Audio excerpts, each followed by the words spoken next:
दर्शकों, स्वागत है मेरे हिमालयन हिस्ट्री चैनल पर। और आज मैं देहरादून की उस ऐतिहासिक इमारत से आपका परिचय कराने जा रहा हूँ जो ब्रिटिश राज में 1876 में एक रेंजर्स कॉलेज के रूप में इसका उदय हुआ था।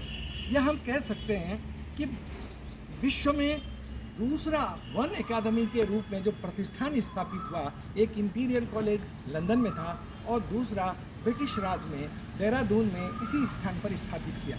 मेरे पीछे जो आप ये बिल्डिंग देख रहे हैं, ये बिल्डिंग 1994 में बनकर तैयार हुई। और सबसे बड़ी बात ये है कि इस एकेडमी का उद्घाटन करने वाला जो स्थानीय व्यक्ति था, जिसके करकमलों से इसकी शुरुआत हुई, वो था केशवानंद ममगई, जो उत्तराखंड का प्रथम ग्रेजुएट था, जिसने 1876 में कलकत्ता विश्वविद्यालय से स्नातक परीक्षा उत्तीर्ण करने के बाद 1878 में संयुक्त प्रांत उत्तर प्रदेश की वन परीक्षा ज्वाइन करने के साथ, उत्तीर्ण करने के साथ पहली बार इसके प्रधानाचार्य के रूप में उनकी जो नियुक्ति हुई, उस दौरान उन्होंने 1911 तक इसको बनाने में अपनी सेवाएं दी। एक और इससे बढ़कर जो जानकारी है वो ये है, मैं आपके साथ साझा करना चाहता हूँ कि यही वो केशवानंद व्यक्ति थे जिन्होंने FRI की स्थापना में बड़ा महत्वपूर्ण योगदान दिया।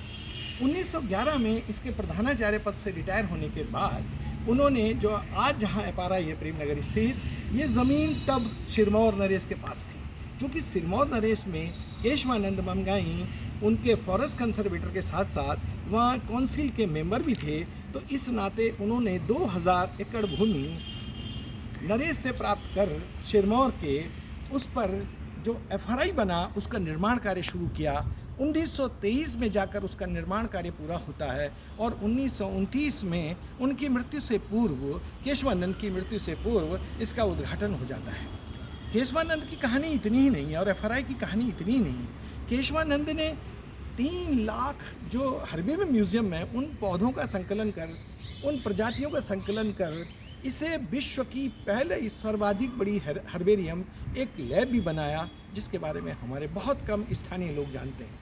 तो आज ये बिल्डिंगें खंडर की हालत में आने वाली हैं। FRI के अधिकारियों का कहना है कि उनके पास धन का अभाव है, अतः इसका संरक्षण नहीं हो पा रहा है। मैं इस वीडियो के माध्यम से अपनी सरकार से भी निवेदन करना चाहता हूँ कि यह स्मारक केवल ब्रिटिश राज का सवाल नहीं है, यह स्मारक हमारी साझी संस्कृति का और इस देश की उस विकास यात्रा को भी दर्शाते हैं जिन्होंने देहरादून को एक अंतर्राष्ट्रीय स्तर पर पहचान दी।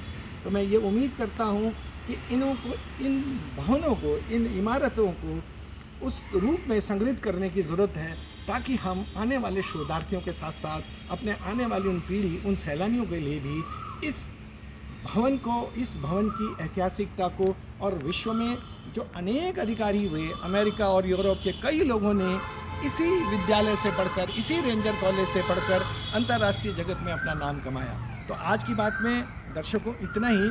फिर नए संदर्भ में किसी और नए ऐतिहासिक भवन की जानकारी लेकर आपके सामने उपस्थित होऊंगा। तब तक मैं ललित राणा के साथ आपको वापस लिए चलता हूँ। धन्यवाद।